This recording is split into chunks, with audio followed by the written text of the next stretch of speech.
नमस्कार, आप देख रहे हैं 3 का सवाल। मैं हूं आशीष सिन्हा। नमस्कार, मैं हूं आपके साथ विवेक शांडिल्य। नमस्कार, मैं हूं आपके साथ शिवम दत्त मेहता। चलिए बुलेटिन की शुरुआत करते हैं। 3 का सवाल का आज का मुद्दा क्या है वो आपको बताते हैं। अब जगत गुरु रामभद्राचार्य जी के पश्चिमी उत्तर प्रदेश पर दिए गए बयान पर अब सियासी रूप जो है वो उसने इख्तियार कर लिया है। सियासी घमासान मच चुका है। मुद्दे पर अब अलग अलग राजनीतिक दलों की ओर से प्रतिक्रियाएं आ रही हैं। इसी कड़ी में बीजेपी के पूर्व विधायक संगीत सोम ने खुलकर जगत गुरु रामभद्राचार्य जी का समर्थन किया। उन्होंने कहा कि स्वामी रामभद्राचार्य जी देश के बड़े संत हैं और उनकी बातों को हल्के में नहीं लेना चाहिए। संगीत सोम ने कहा कि वेस्ट यूपी मिनी पाकिस्तान नहीं, अब पाकिस्तान ही बनता जा रहा है। फारब्रांड नेता संगीत सोम ने कहा कि पश्चिमी उत्तर प्रदेश की डेमोग्राफी लगातार बदल रही है और ये गंभीर समस्या बनती जा रही है। उन्होंने कहा कि मैंने पहले भी कहा था, ये मिनी पाकिस्तान नहीं बल्कि फुल पाकिस्तान बनता जा रहा है। इतना ही नहीं, संगीत सोम ने अखिलेश यादव पर भी से लेकर निशाना साधा। तो वहीं साध्वी प्राची ने भी सीतापुर में बड़ा बयान दिया है। उन्होंने कहा कि स्वामी रामभद्राचार्य जी की बात 100% सत्य है। पश्चिमी यूपी पाकिस्तान बन चुका है और इसी विषय पर हम अपने खास मेहमानों के साथ चर्चा करेंगे, लेकिन उससे पहले आपको दिखाते हैं कि संगीत सोम ने क्या कुछ कहा, साध्वी प्रज्ञा ने क्या कुछ कहा।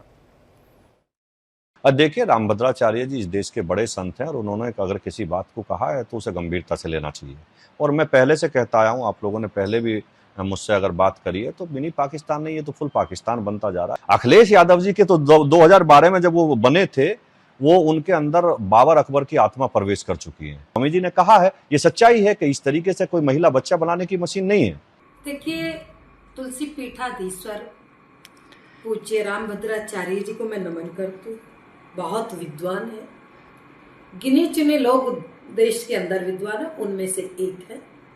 उन्होंने जो कथा के दौरान मेरठ में जो बात कही है, वो बात 100% सच है। मिनी पाकिस्तान नहीं महाराज जी, इस समय तो, क्योंकि 20 साल पहले हमने उठाई थी, पश्चिमी उत्तर प्रदेश मिनी पाकिस्तान बन चुका है। अब तो देश की डेमोग्राफी के लिए हिंदुस्तान के प्रधानमंत्री ने लाल किले से कहा है भाई कि हिंदुस्तान की डेमोग्राफी चेंज हो गई है और पश्चिमी उत्तर प्रदेश की जो डेमोग्राफी है वो तो इतनी चेंज हो रही है कि कल्पना नहीं कर सकते।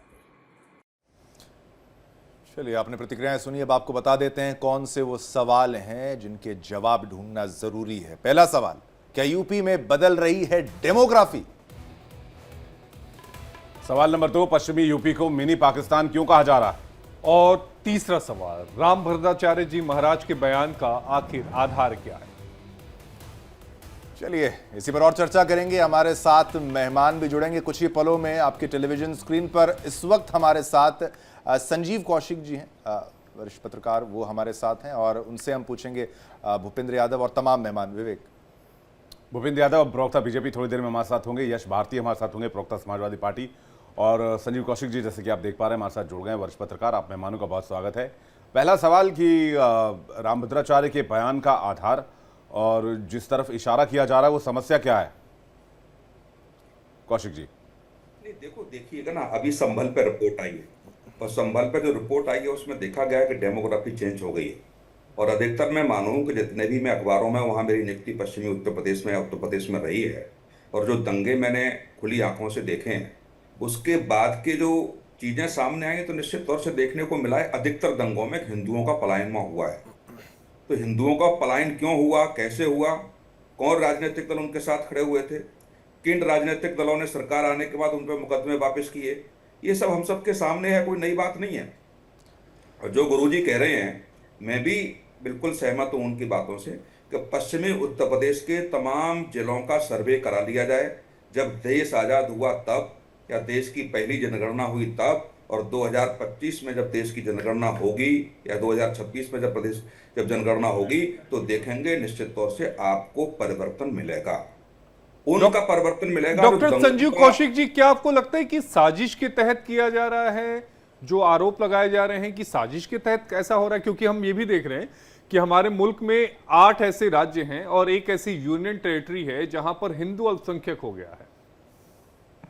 नहीं, देखो, ये साजिश भी कह सकते हैं इसको, क्योंकि तमाम चीज़ें जब बड़े प्रकरण खुल के आ रहे हैं, तो जिस तरीके से भारत को मुस्लिम राष्ट्र बनाने का जब प्रयास किया जा रहा है, वो सब हम लोग देख रहे हैं, खुलासे नए रोज हो रहे हैं। और अभी आपने देखा होगा कि एक झींगुर नाम का बाबा पकड़ा गया। मैं झींगुर इसलिए कह रहा हूँ कि निश्चित तौर से यदि उसके कारनामे देखेंगे तो झींगुर जैसे ही हैं। उसको आप देखिए, अंतर्राष्ट्रीय स्तर पर उनको जो सहयोग मिल रहा है, कहाँ से करोड़ों-करोड़ों रुपए उनके बैंक अकाउंट में आ रहे हैं, उन रुपए का उन्होंने क्या किया? तमाम प्रदेश और राष्ट्रीय एजेंसियों ने जब जाँच की है, तो ऐसे खुलासे हो रहे हैं कि हिंदू महिलाओं को का धर्मांतरण कराने के बाद लाखों-लाखों रुपए जाति के हिसाब से नहीं, देने का। डॉक्टर संजीव कौशिक जी, देखिए देश में अलग अलग राज्यों में धर्मांतरण को लेकर कानून है, कई राज्यों में बहुत कठोर कानून है, लेकिन आपको नहीं लगता कि कानून बना देना और कानून को मजबूती से लागू करना दो अलग बातें हैं? धर्मांतरण को लेकर कन्विक्शन रेट ही नहीं है, अगर सीधा तौर पे कहा जाए तो। नहीं देखो, जो भी कानून इस देश में बने हैं, जैसे बलात्कार के कानून को आप देखिए, कितने प्रकरणों में सजा हो पा रही है। जब तक जनमानस उन कानून के साथ नहीं जुड़ेगा, जब तक मुझे नहीं लगता कि उन कानून का कोई मतलब रह जाता है।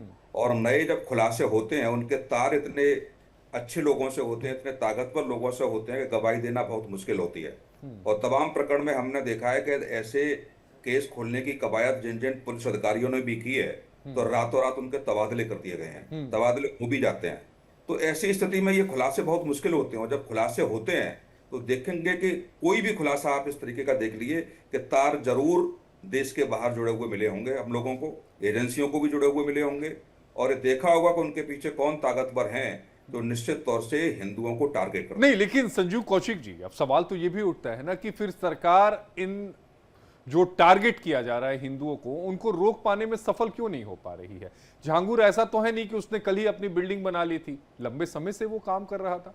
2010 के पहले तो भले ही वो अंगूठी बेचता हो साइकिल पर, लेकिन 2014 के बाद जब उसने पहली बार पंचायत का चुनाव अपनी पत्नी को लड़वाया, उसके बाद से लगातार वो सत्ता का सुख भोग रहा था। नहीं, आपने उस जांच के खुलासे नहीं देखे होंगे कि जिन राजनीतिक दलों का संरक्षण रहा, आप देख सकते हैं कि जो फेरी लगाने वाला व्यक्ति हो, वो करोड़ों का कैसे मालिक हो सकता है, बिना ब्यूरोक्रेसी के, बिना राजनीतिक सहयोग के हो सकता है। तमाम हम लोगों ने उस उत्तर प्रदेश में ऐसे लोग देखे हैं कि जिनका पिछला रिकॉर्ड उठा के देखेंगे तो कुछ नहीं था, और सालों साल में वो करोड़ों के मालिक हो गए, तमाम हत्याओं के मुकदमे लिखे गए, तमाम कब्जाओं के ऐसे एग्जाम्पल सब लोगों के सामने आए कि लाखों नहीं, करोड़ों की जमीन पे कब्जे किए गए, सरकारी जमीन पे कब्जे किए गए, लोगों की जमीन पे कब्जे किए गए। और वही ऐसी स्थिति देखने को मिल रही है। आप देखेंगे कि उत्तर प्रदेश सरकार ने पिछले 2017 से जब तक बनी है, हम 2025 में हैं, आप देखिए कितने लाख करोड़ की जमीन कब्जे से बाहर की गई है। तो वो कौन लोग हैं? तो मैं बिना राजनीतिक संरक्षण के मुझे नहीं लगता कि ऐसा हो सकता है। ब्यूरोक्रेट्स के भी कई लोग होते हैं जो राजनीतिक नेताओं के सहारे पर काम करते हैं, लेकिन ये मैं कह सकता हूं कि इनकी जड़ें बहुत गहरी होती हैं, जिनसे निपटना बहुत मुश्किल होता है आम आदमी के लिए। चलिए, भूपेंद्र यादव जी भी हमारे साथ जुड़ चुके हैं, प्रवक्ता बीजेपी के। आपका भी धन्यवाद सर, आपने अपना कीमती वक्त निकाला। आप अगर ये प्रश्न मेरा सुन पा रहे हैं, आवाज़ सुन पा रहे हैं, ये अब रामभद्राचार्य जी महाराज के बाद वो मिनी पाकिस्तान कह रहे हैं, संगीत सोम फुल पाकिस्तान अगर बोल देंगे, तो फिर इसका क्या कारण है, क्या औचित्य है, क्या आवश्यकता है, ये सब ऐसे बयानों की आज जरूरत है क्या सर? हम नहीं समझते हैं कि बयान देना चाहिए, और खास करके इसकी सुधार की आवश्यकता है। शिवम जी, हम नहीं समझते हैं कि बात तो सही है कि पूरे प्रदेशों में, हमारे बिहार से लेकर के यूपी तक, आज देख लीजिए हमारे यहाँ जो है ना, आदरणीय तेजस्वी जी, आदरणीय लालू प्रसाद जी इस तरह से डीप स्टेट बनाने के फिराक में हैं, आदरणीय राहुल गांधी जी के गोलबंदी में।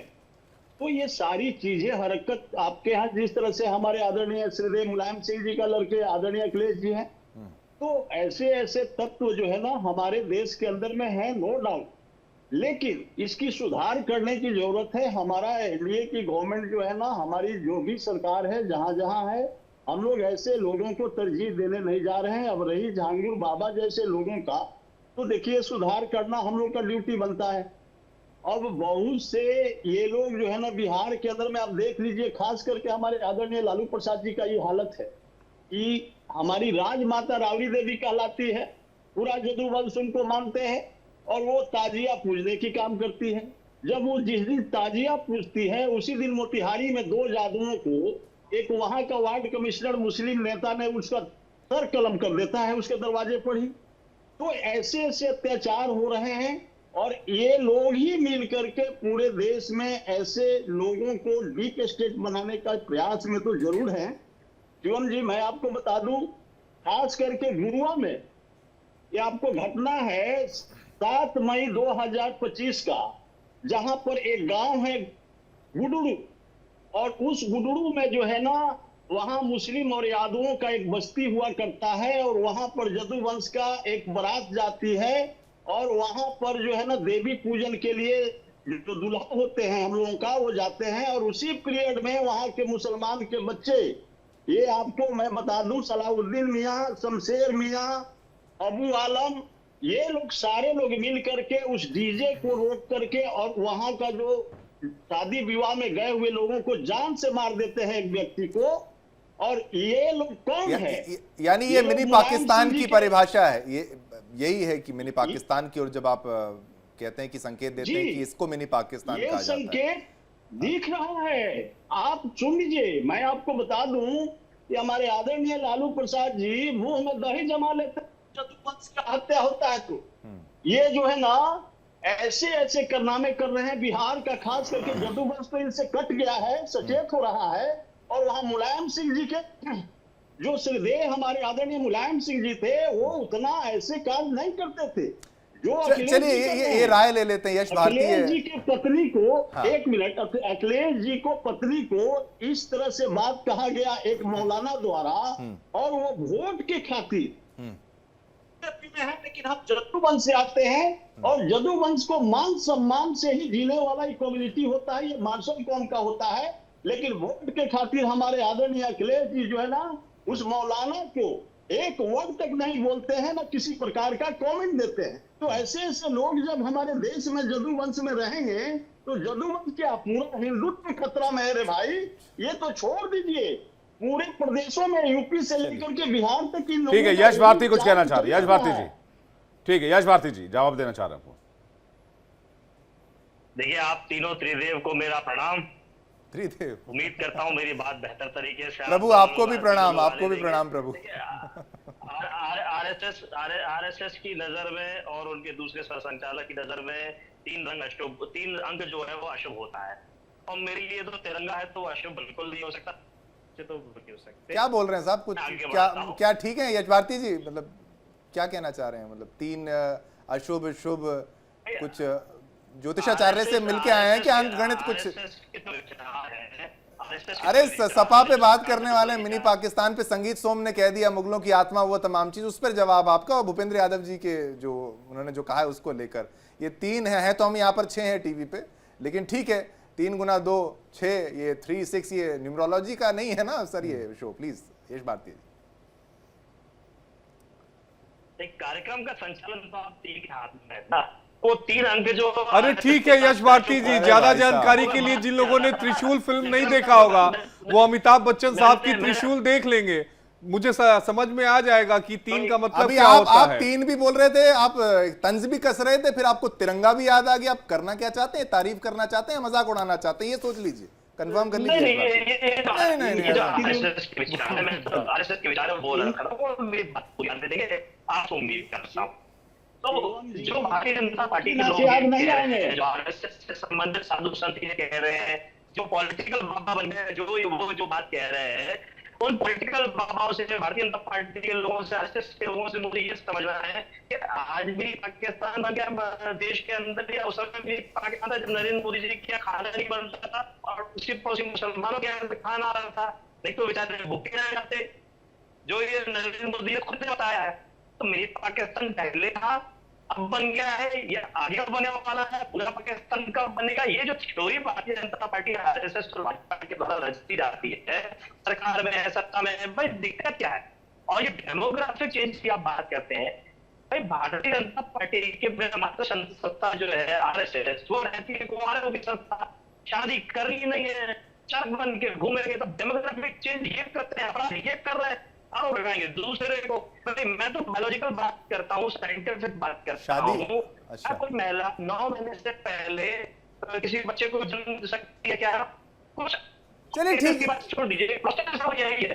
मुसलमानों की महिला अलग रहेंगी और हिंदुओं की महिला अलग रहेंगी, ईसाइयों की अलग रहेंगी, सिखों की अलग रहेंगी। ये तो कोई पूरी तरीके के साथ है। बीजेपी नहीं सर, की आबादी बढ़ रही है, आबादी बढ़ रही है। ऐसी कौन सी वैक्सीनेशन मुसलमानों ने बना ली है जो उनकी आबादी बढ़ जाती है और भारतीय महिलाओं की, हिंदुस्तानी महिलाओं की, जो हिंदू महिलाएं उनकी नहीं बढ़ पा रही। चलिए ठीक है, वैक्सीनेशन से आबादी का क्या लेना देना सर, वो बिल्कुल ये जो एक गणित भारतीय जनता पार्टी देश को समझाती है, समझाती है, ये गणित तो बायोलॉजी आज समझ में नहीं आता। हाँ ठीक है, नहीं आप अंक देखिए, आप अंक ज्योतिष से आपने शुरुआत करी, फिर आप अंकगणित पर आ गए। कोई बात नहीं, आपकी बात को समझ लिया। हाँ नहीं, आपका ऑडियो भी थोड़ा सा, यश भारती जी आपका ऑडियो भी थोड़ा गड़बड़ा रहा है, लेकिन आपकी बात मोटा मोटी समझ में आ गई हमें। थोड़ा सा ऑडियो को ठीक कर लेंगे। तब तक यहाँ पर संजीव जी आपसे एक राय जो है, सुनील जी आपसे, कौशिक साहब आपसे एक राय लेना चाहेंगे। भाई क्या मैच करता है ये गणित वाला फॉर्मूला और की आबादी वाली बात? नहीं, देखो यश भारती जी को ये समझना पड़ेगा कि जो पश्चिमी उत्तर प्रदेश को लेकर के कही है, लगभग सभी जिलों में डेमोग्राफी चेंज हुई है और उसका कारण यश भारती जी को बताना पड़ेगा। और मैं सब जिलों की समीक्षा करेंगे तो ठीक नहीं है, सवाल खड़े होंगे। संभल पर एक रिपोर्ट अभी आई है और इस रिपोर्ट में आप देख लीजिए, यदि किसी क्षेत्र में किसी स्थान पर कोई दंगा होता है और दंगे से जो पीड़ित होते हैं वो लोग भरोसा करते हैं कि देश का कोर्ट, प्रदेश का कोर्ट, न्यायपालिका निश्चित तौर से हमको न्याय देगी और उस न्याय के लिए वर्षों वर्षों प्रतीक्षा भी करते हैं। लेकिन संभल पे आपने देखा होगा कि समाजवादी पार्टी की सरकार बनते ही 11वें दिन संभल में दंगाइयों के ऊपर से मुकदमे वापस लिए गए। क्यों लिए गए? क्या आपने पहले से ही प्री प्लान कर रखा था कि हमारी सरकार बनेगी तो हम दंगों से मुकदमे वापस लेंगे? 11वें दिन का तो कोई औचित्य होता ही नहीं है। मुझे लगता है कि लोग या तो आपके जिनके खिलाफ मुकदमे लिखे गए हैं या तो वो धरना प्रदर्शन कर रहे हैं, मुख्यमंत्री से मिलकर के ज्ञापन देते हैं या क्षेत्रीय नेता मिलकर के मुख्यमंत्री से कहते हैं तो मुकदमे वापस की गुंजाइश बनती है। लेकिन इसके बगैर 11वें दिन उत्तर प्रदेश सरकार या मुकदमे वापस लेती है तो इससे बिल्कुल स्पष्ट होता है कि एक धर्म के लोगों का संरक्षण समाजवादी पार्टी की सरकार देना चाहती है। और वही उस रिपोर्ट में है।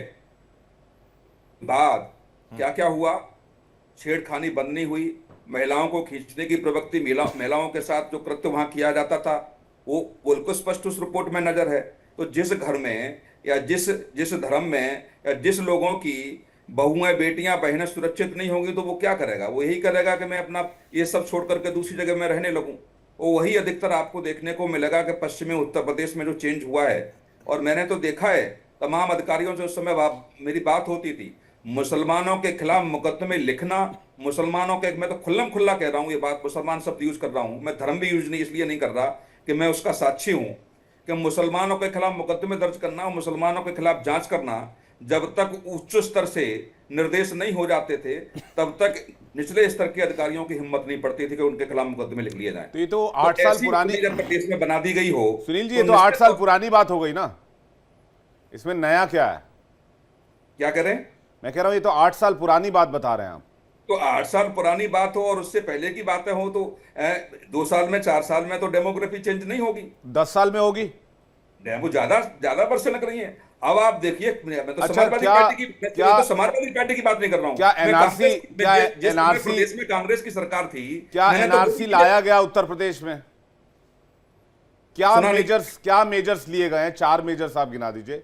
लॉ एंड ऑर्डर सबके लिए बराबर काम कर रहा है, मैं इसमें हिंदू मुसलमान नहीं मानता, सबके लिए इक्वल काम कर रहा है। अब कर रहा है, अब 2017 से कर रहा है। अब डेमोग्राफी जो चेंज हो रही थी उसको कंट्रोल करने के लिए जो बात कह रहे हैं, संगीत सोंग में फुल पाकिस्तान हो गया, रामभद्राचार्य जी कह रहे हैं कि मिनी पाकिस्तान हो गया। अरे भाई, फुल पाकिस्तान हो गया, मिनी पाकिस्तान हो गया, तो उसका सॉल्यूशन क्या है? देखो विवेक जी, सॉल्यूशन वही है क्या कि सारे धर्म के लोगों को एक समान देखने के बाद एक साथ कार्रवाई की जाएगी, एक समान कार्रवाई की जाएगी, तो लगता है कि डेमोक्रेसी, वो तो 8 साल से हो रही है, वो तो 8 साल से हो रही है, सारे धर्मों को एक समान देखने के बाद 8 साल की बात ही नहीं कर, मैं तो कांग्रेस की सरकार की बात भी कर रहा हूं। कांग्रेस की सरकार के रहते हुए जो उत्तर प्रदेश में, पश्चिमी उत्तर प्रदेश में जो दंगे हुए, उसकी भी बात आप कर लीजिए। मैं डेमोग्राफी की बात 8-10 साल की नहीं कर रहा। आप सारी बातें आपकी, चलिए मैं मानता हूं सही है। मैं कह रहा हूं आज की तारीख में इस सिचुएशन को कंट्रोल करने के लिए क्या मेजर्स लिए जा रहे हैं? इतनी मेजर किए जा रहे हैं। आप देखिए कि पश्चिमी उत्तर प्रदेश में यदि आप रिपोर्ट उठा के देखेंगे पिछले 5 वर्ष की, तो हजारों की संख्या में वापसी हुई है। संभल में भी आप देख लीजिए, संभल में भी ये जो शिकंजा कसा गया है उसके बाद 100 से ज्यादा परिवार वापस आए हैं। तो ये सरकारों की जिम्मेदारी बनती है कि उनको सुरक्षा मुहैया कराया जाए। यश भारती आपसे कुछ पूछना चाह रहे हैं, उनकी आवाज कोई भी व्यक्ति अपने यहाँ से अपना घर बार छोड़ के कोई भी नहीं जाना चाहता। ये 150 से कोई फर्क नहीं पड़ेगा। ऐसे सुनील कौशिक जी, मैं आपको लिटरली बताना चाहता हूँ, 25-26 करोड़ 30 करोड़ से ऊपर मुस्लिम पॉपुलेशन है इस देश में। मिनी पाकिस्तान, फुल पाकिस्तान कह देना, ये मुझे नहीं लगता कि इससे बहुत ज्यादा भाईचारा और अच्छी बातें होने वाली है। यश भारती कुछ कहना चाह रहे हैं। यश भारती जी। विवेक भाई, हमारे वरिष्ठ पत्रकार जी हैं कौशिक साहब, मेरी कॉफी ड्यू है उनके साथ में, मुझे पिलानी है उनको। तो मैं उनसे ये जानना चाहता हूँ कि पाकिस्तान से अर्थ है क्या हमारा दुश्मन या हमारा दोस्त? क्योंकि पहले सारे ब्रॉडकास्टिंग पे, सारे टीवी चैनल्स पे पाकिस्तान के प्रतिबंध लगा दिया था पहलगांव के बाद। अब वो प्रतिबंध हटा दिया गया गुपचुप तरीके से, कहीं कानो कान खबर नहीं होने दी गई। फिर हम क्रिकेट मैच भी खेल रहे हैं, जश्न भी मना रहे हैं, मनोरंजन भी कर रहे हैं, पैसा भी कमा रहे हैं पाकिस्तान के साथ मिलजुल करके। तो ये मिनी पाकिस्तान और फुल पाकिस्तान जो है, जिस पाकिस्तान के पीछे चाइना खड़ा हुआ है, क्या इन लोगों के पीछे भी चाइना खड़ा हुआ है जो हिंदुस्तान में रह रहे हैं? क्या ये हिंदुस्तान के दुश्मन है? क्या मुस्लिम आबादी बढ़ रही है तो क्या वो हमारे देश की दुश्मन है जो आबादी बढ़ रही है? ये प्रमाणिक कहना चाहते हैं कौशिक साहब? ठीक है, सुनील जी जवाब दे दीजिए। बोल रहे हैं। पाकिस्तान का मतलब सीधा सीधा ये होता है कि उस क्षेत्र में घुसने की हिम्मत किसी की नहीं होती, और यदि उस क्षेत्र में घुसेंगे तो बड़ा लाव लश्कर के साथ घुसेंगे। मैंने देखा है बिजली चोरी हो गई हो, या हत्याएं हो गई हों, या दवा की दुकानें उस क्षेत्र में बिना लाइसेंस के चल रही हों, या कोई घटना करके उस क्षेत्र में घुस जाए, तो पुलिस की हिम्मत नहीं होती थी कि उस क्षेत्र में जाकर के उनको पकड़ ले। बाकायदा डिस्ट्रिक्ट मजिस्ट्रेट, सिटी मजिस्ट्रेट योजना बनाते थे, बाकायदा कई थानों का फोर्स इकट्ठा करना पड़ता था उस क्षेत्र में घुसने के लिए। और हिंदू क्षेत्रों में आप देखोगे कोई भी होमगार्ड और 4 पुलिस वाले घुस के चले जाएंगे। तो मिनी पाकिस्तान का मतलब यह होता है कि एक ऐसा क्षेत्र जहां कानूनी कार्रवाई करने के लिए योजना बनानी पड़े, कम से कम कई थानों का फोर्स खड़ा करना पड़े और मजिस्ट्रेट लेवल के व्यक्ति की तैनाती करनी पड़े, तब कार्रवाई हो, उसे कहते हैं मिनी पाकिस्तान क्षेत्र। ठीक है, बिल्कुल। और इसमें धर्मांतरण का भी एंगल है, वो इंजेक्शन वाली बात नहीं, वो धर्मांतरण कर करके भी कैसे डेमोग्राफी चेंज की बात। ठीक है यश जी, भूपेंद्र यादव जी की भी राय यहाँ पर ले लेते हैं। भूपेंद्र यादव जी, एक तो डेमोग्राफी चेंज का आरोप और वो जो तमाम बयान दिए जा रहे हैं, इनकी जो इन्होंने कहा, बिल्कुल क्या उसी से सहमत हैं कि भाई जहाँ कानून का राज ना चलता हो उन क्षेत्रों को चिन्हित करते हुए मिनी पाकिस्तान पाकिस्तान कहा जा रहा है, या फिर केवल डेमोग्राफी चेंज ही है? नहीं, दोनों है। मिनी पाकिस्तान हमारे यहाँ एक फुलवारी जगह है दानापुर के कंस्टिट्यूएंसी के जस्ट बगल में, वहां वो मिनी पाकिस्तान होता है। कोई किसी को हिम्मत नहीं है पुलिस को भी कि घुस करके वहां से कैदी को अरेस्ट कर ले। आज की बात मैं कर रहा हूं। ये मिनी पाकिस्तान बनाने वाला कौन है? हमारे आदरणीय लालू प्रसाद जी। लालू प्रसाद जी जा करके वहां ताजिया में खूब भोज खाते हैं, लेकिन लालू प्रसाद जी हमारे आज तक कृष्ण जन्माष्टमी नहीं मनाए। ये दुर्भाग्य है जदुवंश का। और ये दो परिवार जो है ना, उधर से आदरणीय मुलायम सिंह जी तो ठीक थे, लेकिन उनका अखिलेश जी और हमारे यहाँ तेजस्वी, ये दो परिवार जब तक मटिया मेट नहीं होगा, जदुवंश तो का विनाश लिखा हुआ तय है। ये है आज करके जदुवंश इससे नुकसान उठा रहा है। मेरे भाई, आपको मैं आशीष जी बता दूं। ठीक है, समय सीमित है। यश भारती आपको कुछ कहना चाह रहे हैं? 1 मिनट, 1 सेकंड। हमारे प्रदेशों के अंदर में ये कहते हैं कि यदि मुसलमान को कोई छू दिया तो ईंट से ईंट बजा देंगे, और एक ठीक है, यश भारती, बच्चा का कोई हिंदू बच्चा मार इनका आवाज ये तो म्यूट कर दीजिए। मुस्लिम अपीसमेंट की पॉलिटिक्स की वजह से ये सब हुआ है। यश भारती जी, ठीक है, यश भारती जी, एक करके यश भारती जी। भूपेंद्र यादव जी ने तो बंटवारा कर दिया हमारे यहाँ पे और तुम्हारे यहाँ पे। अभी तक तो पाकिस्तान की बात थी, तो हमारा और तुम्हारा हो गया, बिहार उनका हो गया, यूपी और किसी और का हो गया है। तो ये हमारे यहाँ ये हो रहा है, और ये कहिए नीतीश कुमार जी पे सवाल कर रहे हैं कि हमारे यहाँ पे ऐसा हो रहा है। हमारे यहाँ पे मतलब बिहार में चुनाव है और भूपेंद्र यादव जी पोल खोल रहे हैं कानून व्यवस्था की कि हमारे यहाँ पे क्या हो रहा है, और संरक्षण का नाम लेकर के विपक्ष को कोसने का काम कर रहे हैं। मैं ये जानना चाहता हूँ, ये जन्माष्टमी की बात क्यों लेकर के आए? जिस तरीके से डॉक्टर मोहन यादव जी को मध्य प्रदेश में बनाया गया और लखनऊ ले जाकर के कार्यक्रम किया गया, वैसे भूपेंद्र यादव जी जैसे यादवों को बनाया गया है। देश में यादवों के सर्वमान्य नेता अगर कोई है वो तो अखिलेश यादव जी हैं, आदरणीय लालू यादव जी। ये बताने की जरूरत नहीं है। ये पीड़ा भूपेंद्र यादव जी को है कि इनके किसी नेता को कोई स्वीकार नहीं करता। तो ये इसीलिए जन्माष्टमी की भी बात ले आए, यादव बिरादरी की भी ले आए, यदुवंश की भी बात ले आए। जो विषय चल रहा है उससे भाग गए।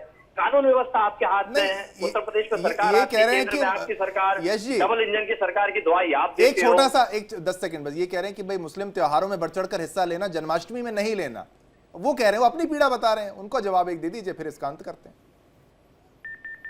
मध्य प्रदेश की राजधानी भोपाल में जो भी मुख्यमंत्री रहा, वो यादव द्वारा एक रैली निकाली जाती है बरखेड़ा में, और वहां मुख्यमंत्री जरूर मंदिर में आता है। डॉक्टर मोहन यादव को लगभग 2 टर्म हो गए, 2 टर्म की जन्माष्टमी निकल गई, वो नहीं आए, किसी जन्माष्टमी में किसी यादव के कार्यक्रम में नहीं आए। तो भैया क्यों हिंदू त्योहारों से दूरी बनाते हो? ठीक है, लेकिन आपने लालू यादव वाला जवाब नहीं दिया। ठीक है, आप आरोप पर प्रत्यारोप हुआ है। इतना ही समय था, इतना ही समय था। बहुत बहुत धन्यवाद यश भारती जी, भूपेंद्र यादव जी, सुनील कौशिक जी, इतना ही समय था।